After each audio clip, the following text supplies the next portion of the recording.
Hello guys welcome back to my channel सृजनी कल्पे मुहु। लास्ट ब्लगे तोमरा आमार मायापुरेर ब्लग देखेছো।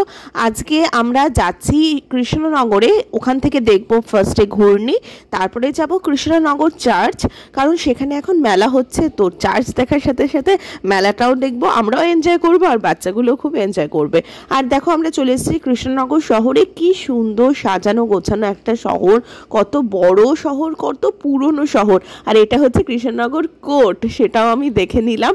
পরে বাড়ি এসে বাবাইকেও দেখাবো যে এইটা দেখো কৃষ্ণনগর কোর্ট। আমরা আগে কখনো কৃষ্ণনগর কোর্টে আসিনি। আর চলো এবারে যাওয়া যাক, দেখি ঘূর্ণি। ফার্স্টে আমরা যাচ্ছি ঘূর্ণিতে, তো চলো দেখি কেমন জায়গা। আমরা এসছি এখন ঘূর্ণিতে। কৃষ্ণনগরে তো ঘূর্ণি তোমরা অনেকেই জানো, হয়তো খুব বিখ্যাত। এখানে মাটির মানে মূর্তি সব কিছু, এই দেখো দেখেছো রবীন্দ্রনাথ, বঙ্কিমচন্দ্র, নেতাজি, সব মানে মৃৎশিল্প হিসেবে ঘূর্ণি ভীষণ বিখ্যাত। নায়কের মুখ কি গায়ে দাও? সানগ্লাস, হ্যাঁ দাও। তাহলে সোয়েটার, ও জ্যাকেট জ্যাকেট। চলো চলো চলো, আমরা দোকানগুলো, প্রচুর দোকান আছে, দোকানগুলো গিয়ে ঢুকি। খুব বিখ্যাত জায়গা কৃষ্ণনগর, অ্যাকচুয়ালি পুরনো শহর তো। হ্যাঁ, মাটির মূর্তির জন্য, পুতুলের জন্য বিখ্যাত।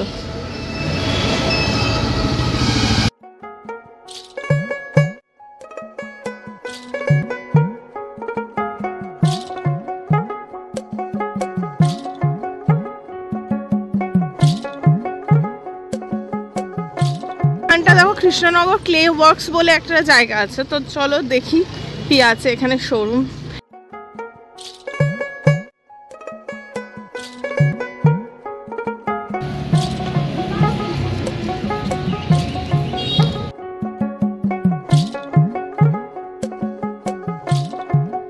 যেহেতু এখানে ফটো তোলা বারণ, তার জন্য ভালো করে ভেতর থেকে ফটো তোলা যায়নি।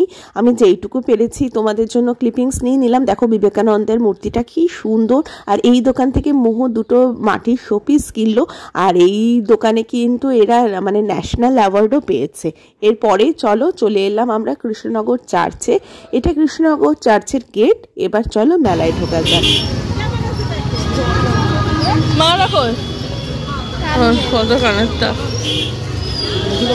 মেলাটা কিন্তু বেশ বড়। আর চার্চে ঢোকার আগেই দুপাশ দিয়ে অনেক দোকান বসেছে।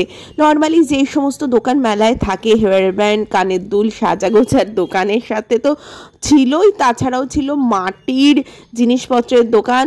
আর যেটা স্পেশাল ছিল সেটা হচ্ছে, যেহেতু এখন শীতকাল, তো বিভিন্ন ধরনের পিঠের দোকানও ছিল। মানে পিঠে ইনস্ট্যান্ট এরা বানিয়ে দিচ্ছিল, সেটা খুব ভালো লাগছিল। এটা দেখো কি সুন্দর হাতের কাজ করছে বসে বসে, বেশ ভালো লাগছে। তো চলো আগে চার্চের দিকে যাওয়া যাক, চার্চে ঘুরে আসি, তারপরে পরে এসে মেলাটা এক্সপ্লোর করব। আর চার্চে ঢোকার আগেই ডান সাইডে দেখলাম এরকম একটা জায়গা যেখানে সবাই ফটো তুলছে। খুব সুন্দর লাগছে কিন্তু আমার কৃষ্ণনগর চার্চটা। একদমই ছোট চার্চ না, অনেক বড় চার্চ। প্রথম আমরা নিয়ে এসেছি মেদিনীপুর জেলার পাঁশকুড়ার বিখ্যাত চপ জয়গুরু পাঁশকুড়ার চপ। এই সেই পরাগ ভালো খায়। এগুলো ঝাল আবার মিষ্টিও হয়।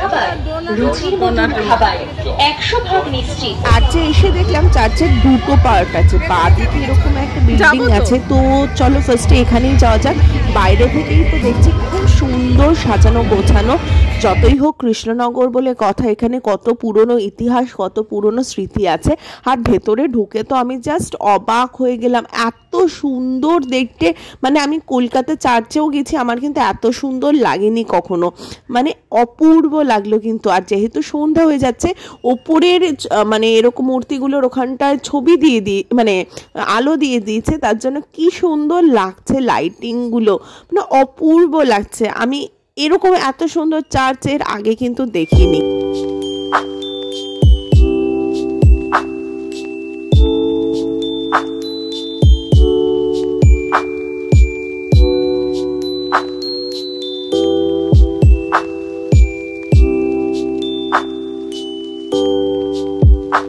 ভালো দেখলাম, মোহ ভালো লেগেছে। মোহ কেমন লাগছে বাবা? ভালো লাগছে না? চার্চটা কি সুন্দর না? খুব সুন্দর চার্চ, আর কি সুন্দর করে সাজানো গোছানো। এবার চার্চের যেই আর একটা পার্ট, তো সেখানে যাওয়া যাক। হাই বাবা।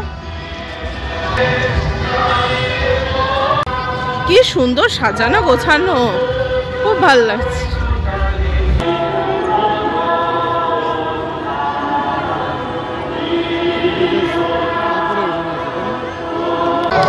দেখ লাইটিং শুরু হয়ে গেছে।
এত ভালো লাগছে না, বিকেল বেলা গান চলছে চার্চে।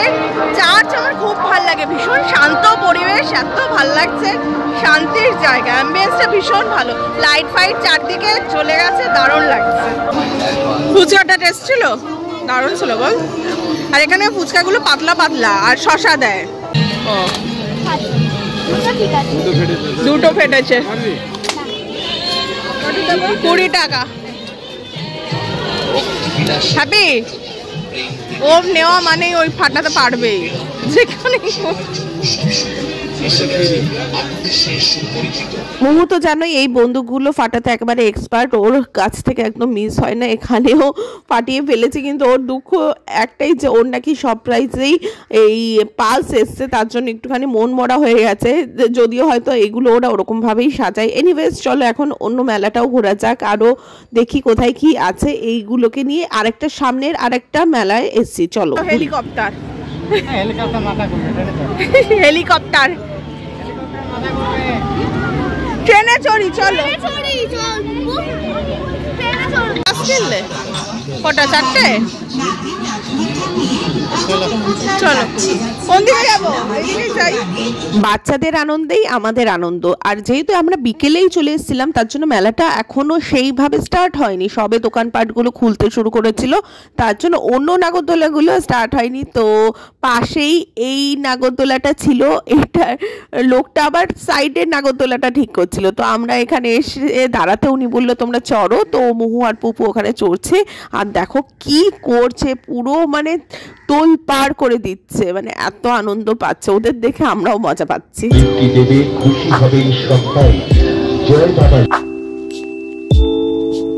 সারাক্ষণের জার্নি ঘুরে টুরে এসে এই একটা কফি, পুরো শান্তি। ও ভালো হয়েছে কফিটা, টেস্টি, মায়ের গ্লাসে কফি। সকাল সকাল আমরা সবাই মিলে যাচ্ছি এখন মুহুরানির, এই যে মুহুরানি কই, মুহুরানির ভিডিও শ্যুট করতে। পেছনে ফুল ব্যাটালিয়ান আছে, বড় মামা আছে, পুরো সবাই মিলে এখন যাচ্ছি লোকেশন খুঁজতে। এখন দেখা যাক কোথা দিয়ে বেরোই আর কি। এই যে গুড়গুড়ি সব ব্যাটালিয়ানদের সাথে এখন যাওয়া হচ্ছে লোকেশনের কাছে। এই যে আরবি, আরবি হাই করো, গুড, চলো। কি সুন্দর লোকেশন দেখেছো? মৌ সাবধানে আসিস, শাড়ি পরেছিস। হলো বাবা, এখন মাঠ ভর্তি পুরো ভুট্টার ক্ষেত। আর মুহু দেখে ভাবছে এগুলো সুগার কেন, ভাবছে যে এইগুলো আখ গাছ একেবারে, বলছে না না ভুট্টা গাছ পুরো। আর এই পাশে পুরো সর্ষে। চলো মুহুরানি, মুহুরানির দুটো ভিডিও শ্যুট হয়ে গেছে, বেচারা পড়ে যাচ্ছি লাস্টে। হয় শাড়ি পরে অনেকক্ষণ নাচ করিয়েছি বেচারাকে। তোমাদের নাচগুলো আসবে সামনে, ভালো লাগলে please do like, share and subscribe. চলো ফিরে দেখলাম এখন সবাই কেক খাবে, কেক নিয়ে বসে আছে আর তার সাথে দুধ চা। দু রকম কেক আছে। এই কেকটা আবার আমার ছোট মামা ভালোবাসে, মানে যেটাকে বলা হয় ওই দেশি কেক। তো দেশি কেক, আর এটা হচ্ছে হাফ দেশি কেক। তো এটা এখন কাটা হবে। খুব সাবধান, নিচ্ছ গায়ে মায়ে না পড়ে। আচ্ছা ওই কাপটা, এই কাপে কিন্তু ঠান্ডা হয় না, আর তখন থেকে বসে থাকতে হবে, তুমি খেতে পারবে না, ঠিক আছে? এখন হচ্ছে চা, শীতকালে গরম গরম একদম আদা দিয়ে দুধ চা, গরুর দুধের চা। আর এনিওয়েজ এই ব্লগটা আমি এখানেই শেষ করলাম। আর দুপুরবেলা ছিল রুমা মামির হাতের মাটন বিরিয়ানি, যেটা খেতে জাস্ট অসাম হয়। তো ব্লগটা আর কন্টিনিউ করছি না, তোমাদের ভালো লাগলে প্লিজ সাবস্ক্রাইব করো আর কমেন্ট করে জানিও কেমন লাগলো। আজকের মতো টাটা, বাই বাই, দেখা হচ্ছে নেক্সট ব্লগে। সবাই ভালো থেকো, বাই।